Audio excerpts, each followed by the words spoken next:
This is the 20 Minutes of Influence podcast with your host, Greg Jameson. Influencer marketing is the process of identifying, researching, engaging, and supporting the people who create high-impact conversations with your customers. On each episode, I talk with industry leaders, business rock stars, and internet celebrities who contribute their knowledge about influencing others and growing your influence. Welcome to the 20 Minutes of Influence podcast. I'm your host, Greg Jameson. And if you're watching this instead of just listening to it, you can see that I've got a guest today. My guest is Kathleen Gage, and Kathleen and I have known each other for a whole long time. I don't even know how long it's been. I think we first met actually at a JV Alert event, however long ago that was, a decade ago or about. Yeah. So Kathleen has been talking a lot recently on her emails and her posts and her shows and so forth about really helping businesses grow to the next level by utilizing podcasts. We're on a podcast today, and that's what we'd like to talk about. But I'm going to let Kathleen say just a little bit more about herself and introduce herself. But welcome to the show. Greg, it's great to be here. And I love talking about myself. I mean, I think that's why we like being on podcast shows, is because we do enjoy sharing information. And I've been in business 25 years, and in that time, I've gone through a lot of recreations. And it's really interesting as I look at the times where I was able to really optimize the marketing strategies I was using. One of the most profound times was when I launched my book in 2013, Power Up for Profits. I used podcast shows. I'm in the internet marketing space. I recently have made a huge transformation in my business where I'm focusing on working with experts, companies, and manufacturers, food distributors that are within the plant-based vegan industry within sustainable and green organizations. And in thinking about that, one of the areas I had to really look at is how do I get a lot of visibility fast? And the answer came to me that it was definitely with podcast shows. And so that's why you're seeing me really put that kind of information out there right now, because I'm using the very strategy that I'm teaching my clients, and it's to get on a lot of podcast shows that are very targeted to your market within a very short period of time. Yeah, and obviously, I'm a huge believer in it as well, so we're on the same wavelength here. But I think that kind of regardless of what industry you're in, we've seen things over the years with internet marketing where, hey, you know, first you should be doing whatever it is you should be doing, blogging. Then you should be on all over social media. Then you should be doing this. You should be doing that. But one of the things that I think really makes podcasts stand out is the fact that it is so easy to make it portable with you, whether you're working out or driving in the car or whatever. Podcasts have started to grow more and more in the last couple of years because of how easy it is for people to take that information with them. Absolutely. You know, you're so right. This morning I went on a 4-mile run. I actually run as I'm a hobbyist runner, and I have a new rescue dog that I'm really trying to work with, and taking her on runs really seems to help. And while I'm out running, I'm listening to a podcast show. The nice thing about podcast show, like you say, they're very mobile and they're very easy to transport with us, whether it's in our cars, whether it's at the gym, when we're near the river, whatever we're doing, we can listen to podcast shows. And the thing about really getting the greatest result from your podcast opportunity is to make sure that your back end is in order. And what I mean by that, not the back end that you sit on, but the back end of your business. Your social media channel should be branded. Your website should be visitor ready. Your blog, you should have it visitor ready. And what I mean by that is, do you have a way for people to get on your list? And it's not necessarily giving them something. It might be that you have such great content that people just want to hear from you. Maybe it's an opt-in so that they can get your next podcast interview. Maybe it's just an opt-in so that they know when you do another blog post, whatever it may be. But when you do a lot of podcast interviews, people are going to search you out. They're going to look on Amazon. If you say you're an author and they go to Amazon and they don't find your book on Amazon, they're going to be pretty disappointed, because people tend to be very impulsive in their decisions nowadays. We've been conditioned and trained to push that buy button on whatever it is we want to buy. Amazon is a master at this. And so if somebody's listening to you, Greg, on an interview, and you talk about a book that you've written, and they go to Amazon because they're ready to hit that buy button and that book is not there, you've lost a sale. So you want to make sure that if you have a book, that you do make it available on Amazon.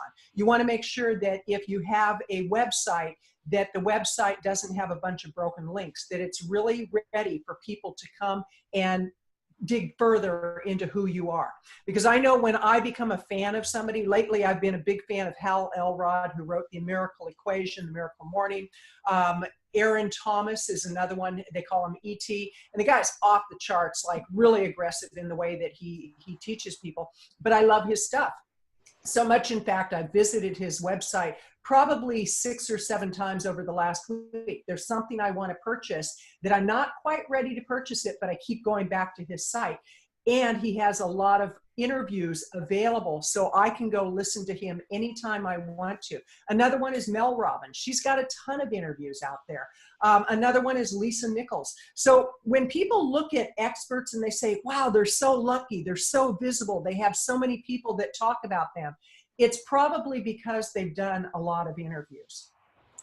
Absolutely. And it's one of those things where I know that you do this and I do this as well, is to actively go out and seek interviews and try to find places where people will talk to you, especially if they'll record those conversations so that you can then repurpose them yourselves. Being on a podcast, I think, is so different than just being on a radio show that goes over the airwaves, because that's a one-time thing. You know, people listen to it while they're driving in their car or whatever, and then it's gone.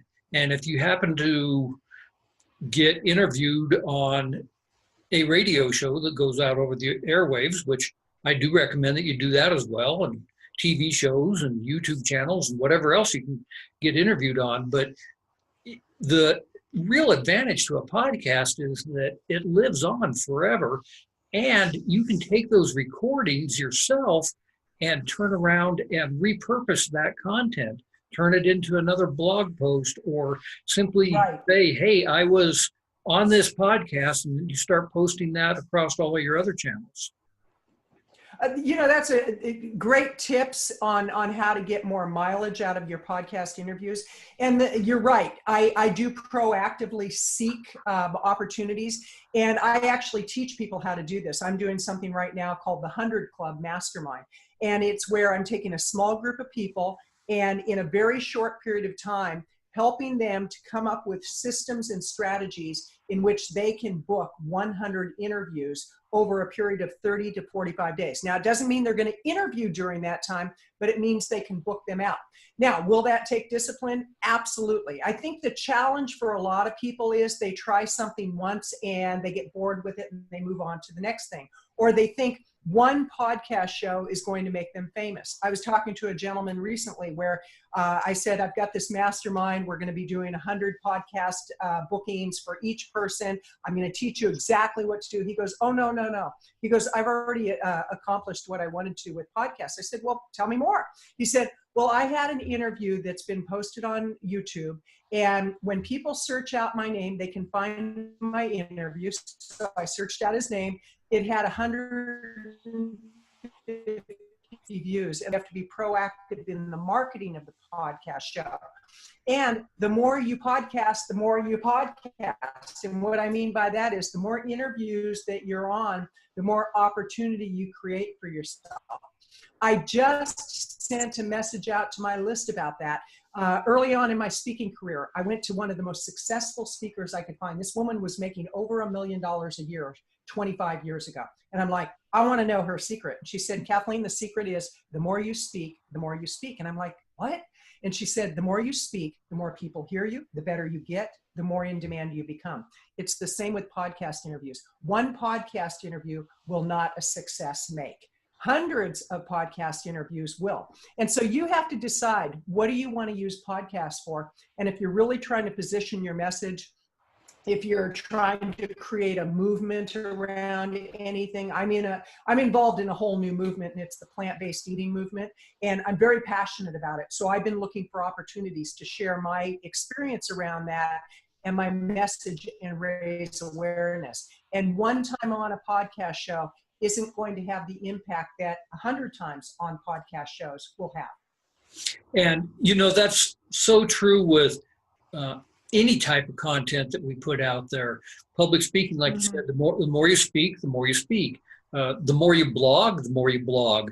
The more you do anything in terms of getting your content out there, not only do you get better at it, but that exposure and the buildup of that content is so important. I know that I started blogging, for example, back in 2007 on a consistent basis. I had done a few here and there before that, but back in 2007, I was like, I've got to start taking this seriously, and I'm going to put out a blog post every week.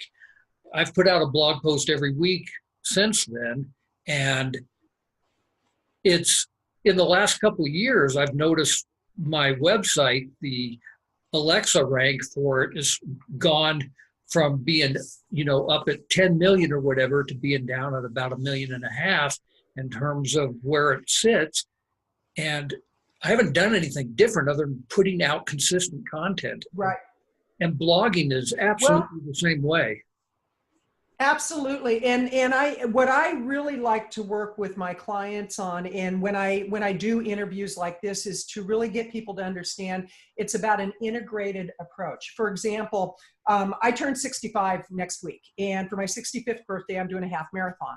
And in doing the half marathon, I can train by just running, and I only get a certain result.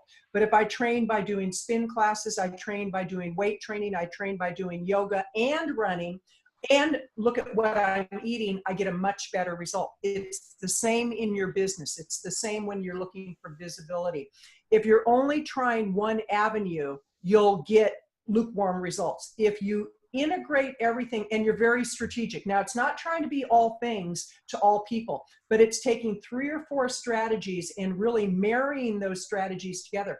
And when you look for opportunities, make sure that there's a really good match for the show you're approaching and the message you have. For example, when I approach a show, if it's a business show like your show, we're going to talk business strategies. If it's a show on women's health and fitness, that's what I'm going to talk about. And that's how I approach the host. I don't say, oh, you know, I'm a business owner, so you should bring me on your health and fitness show. It might be, I've owned my business for 25 years. And one thing that has allowed me to really run my business at peak performance is that I exercise a lot. I eat healthy. So I'm giving them the hook that works for them. So the encouragement I have for people is to look for shows that you can fine tune your message according to what the show is about. If it's not a fit for you, then don't even approach the show. There's no point, because you're going to waste the host time and you're going to waste your time. And there's nothing more frustrating to a host than somebody who approaches them and there's no match whatsoever, and the person says, have me on your show, and you're like, why? There's no point. So make sure that you do your research and you customize your approach and your, if you will, your media hook. We actually need to take a short break here. And on the other side of the break, I really want to go a little bit further with what you were just saying there about how do you actually approach shows. Let's say that somebody is a business owner and whatever their topic might be, they're an accountant, they're a lawyer, they're a cook, whatever it is that they do, but they have some specialty and they're hearing us talk. They need to be on podcasts. So how do they go about finding those shows and approaching the host of those shows? So let's take a quick break and we'll address that on the other side.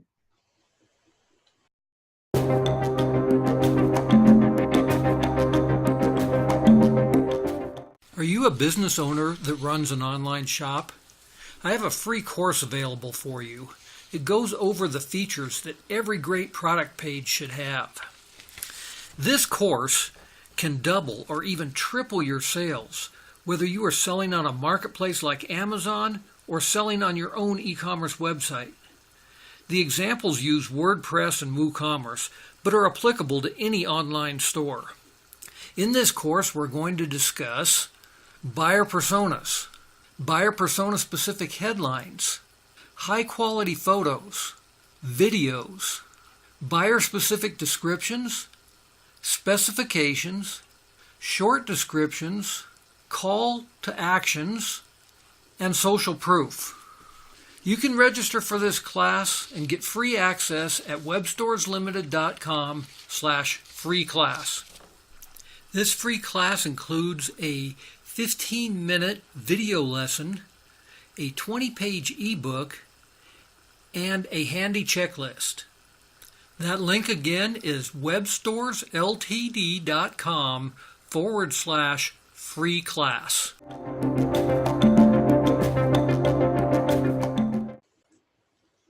Welcome back to the 20 Minutes of Influence podcast. I'm Greg Jameson, and with me today is Kathleen Gage.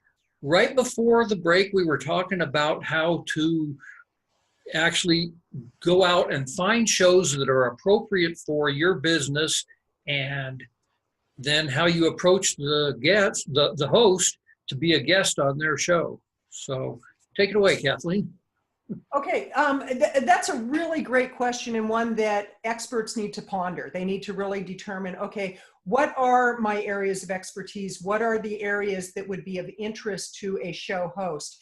And my recommendation is to list out as many different angles that you have in your story. I'll give you a great example. I've got the angle of business. I've been a business owner for 25 years, and I've survived the ups and downs of the economy. I've reinvented myself a few times. I've built a multiple six-figure business as a solo entrepreneur. That's one hook. Another hook, obviously health and fitness for women. Another hook, I've been sober for 35 years. I go on shows that are about sobriety and I talk about that. So I've got that hook. Another hook would be animal rescue because I'm into animal rescue. So right there, I've got 4 different angles that I can go by as I approach a show host. The next thing to do, once you come up with the angles, is to look at what shows would be a good fit. And so you can do this through a Google search. You do what the topic is plus podcast shows, and you're going to get a whole boatload of shows that come up. You can go to iTunes and you can search by category or by topic or by market. You can go to Blog Talk Radio. That's another way to do it. You can go to LinkedIn and you can actually key in podcast hosts and see who has the listing, the keyword podcast host in their description of what they do. Or maybe that's what their job is. Well, right there you have 4 different locations you can go to find shows. But wait, there's more. It's like the Ginzu knives. Wait, there's more. What you want to do is you want to go to their actual show page, whether it be on iTunes, Blog Talk Radio, wherever. Maybe they have a website that hosts all their shows. You want to look at how many episodes they have. When was the last episode aired? Because if they haven't had an episode air for 3 years, they're not an active podcaster. Even in the last 6 months, if they haven't had something, they're probably not an active podcaster. What I look for are shows that have an episode over the last 30 days. If they don't, there's less of a chance of me getting on the show. So I want shows that are active. I want shows that have traction. So that would be the next step. Another thing that you want to have in order is what we call an expert one sheet, because many hosts will ask for your expert one sheet. Basically, that has a little bit about who you are, what you speak on. You might have testimonials. You might have logos from different organizations you've spoken to or podcast shows you've been on. And that's usually in a PDF format. I have one that resides on my website, so I can send them right to my website with a reel. It's called a speaker reel. They can see me for 2 minutes on the platform, so they see that I can actually hold a conversation. They see that I can speak, whatever it may be. I also have a page that has links to shows that I've been on, because that's social proof that I know what I'm doing. You want to minimize the risk for the host, because if you're brand new and you've never been on a show and you're approaching somebody, let's say in the plant-based industry, like a Rich Roll, he has millions of downloads. You approach him and you've never been on a show, chances are they're not even going to respond to you. So you have to start right where you're at. And some people say, well, I want to get on the big shows. Like, let's say they want to get on TV and they want to go right to Oprah or Dr. Phil or Dr. Oz. It's probably not going to happen that way. Start right where you're at and get a lot of good experience. That's the main recommendation I would make. And I think that you were talking there about having that one sheet, having that information ahead of time. I can tell you this from being on the hosting side of a show as well, is that I'm happy to take that information as opposed to having somebody fill out my page-long questionnaire.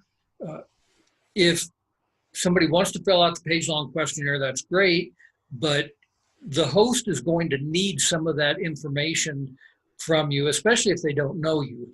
You know, in the case today, Kathleen and I already knew each other, but Right. there are times that you are on a show and the host has no idea who you are. So it makes your life a whole lot easier to just go ahead and put all that information into that one sheet up front so that the host can read it and say, oh yeah, this looks like not only a good fit, but somebody that I'd really like to be connected with. And absolutely. And my recommendation is that you actually have a source file for your expert one sheet. So you can have a few different versions depending on the types of shows that you're going after, and keep it in a file. Being organized is very important because there's nothing worse than reaching out to a show. They say, yeah, come on our show. And then radio silence. You know, all of a sudden you've ghosted them and they're going, well, where are you? I thought you wanted to be on the show.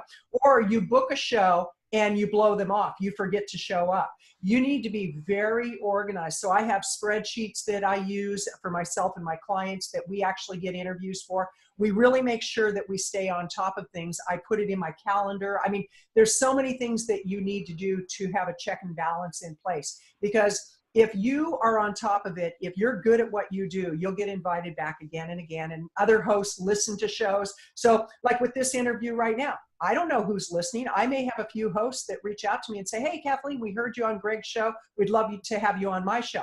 And that, can you send us your information? If I wait a week to send the information, they're going to forget about me. If I send the information within 5 minutes, bada boom, I've put myself head and shoulders above other people, because one of the things that I pride myself in is how organized I am. And hopefully I'm not living in an illusion of, oh, she's organized. No, I'm not.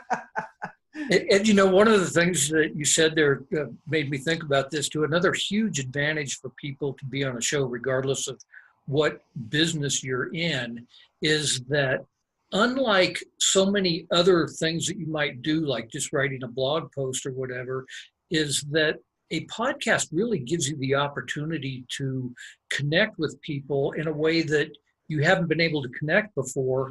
And you are likely to get connected to people that all of a sudden you find are movers and shakers in your industry, that you are like, man, I've always wanted to have a conversation with this guy, and now I have the opportunity to do that. Absolutely. I had that happen just yesterday with somebody I was speaking with. It was an interview, and the name Hal Elrod came up, and he goes, oh, I'm a personal friend of Hal. Can I introduce you? And it's like, oh my gosh, this is incredible. So you never know what opportunity resides for you. But the big key to all of this, Greg, is that you have to get out and you have to take action. You have to be consistent with that action. This is true in any area of running a business. The reason a lot of people fail in business is they're not consistent in the phone calls they make. They're not consistent in the marketing they do. They're not consistent in showing up to their office. You know, the illusion that we live with as self-employed entrepreneurs is that we can call our own hours, which is true. And in the beginning, it's usually which 20 hours of the day do you want to work? But Yep. as we get more seasoned, we get much better, and we hire team members, things of that nature, but we still have to show up. And there's something to be said for habits and creating good habits in business. And if you want to get a lot of podcast opportunities, you will grow your business exponentially. I mean, it's crazy. I know that a lot of the big name people I follow, that common denominator is they've done a lot of podcast interviews.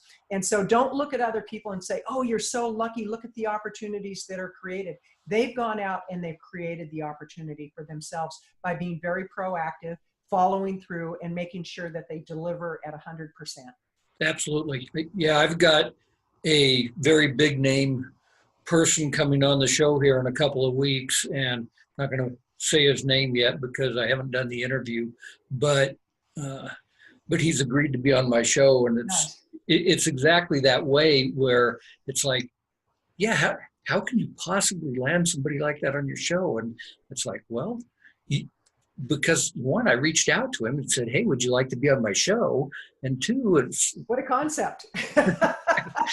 Asking, what a concept. And that's kind of part of the other part of this is that as you're sitting there looking at shows and so forth, most of the time, especially a show that is an interview type of format as opposed to somebody just having a monologue out there, those hosts actually are looking for guests to come on their show, especially a good, dynamic, engaging guest. So don't be afraid to reach out to people, I guess. And I'd like to add one more thing to that. And I know we're just about out of time here, but there's one really important key to your success. It's being who you are. And a lot of times people say, when I'm successful, I'll let them know this part of who I am, or when this happens, or when that happens. No, you start now and you create the success as you go along. Be who you are. Don't try to be somebody else. I know when I was early in my career as a speaker, I wanted to be just like Tony Robbins, and people started calling me Tonita. And finally, one day I had a mentor who said, why don't you just be Kathleen Gage? It's like Kathleen is an interesting person if you'd let her be who she is. And I'm like, wow, what a concept. And so go out and be who you are, because that's who they want to hear from. They don't want to hear from some duplicate of another expert. They want to hear you. They want to hear your philosophies, because you got where you got by doing what you do. Tell them what you did. Absolutely. Okay, now you mentioned that we're about out of time, which we are. You have a few things that you can let people, where you help people to get on podcasts, whether it be a directory or your 100 podcast challenge or whatever. Can you tell the listeners a little bit more about that and how they can stay in contact with you? Absolutely. Thank you.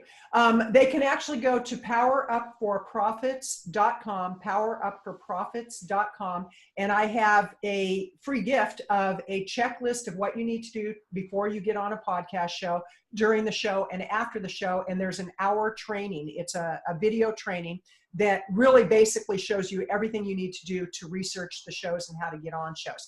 That's my gift to you. If you'd like to have a conversation about working together, I would love to have you reach out. You can reach out to Kathleen at kathleengage.com, and I can tell you about all the different ways that I can help you to get on podcast shows. Awesome. And I'll make sure that those links get in the show notes as well. So thanks for being here today, Kathleen. It's been great. Oh, it's been delightful, Greg. Thank you. You bet. Thanks for listening to today's episode of 20 Minutes of Influence. If you enjoyed today's podcast, please leave a review on iTunes or wherever you listen to your podcasts. And if you are interested in booking myself as a speaker at one of your events, or are interested in any of my coaching programs, please visit gregjameson.com.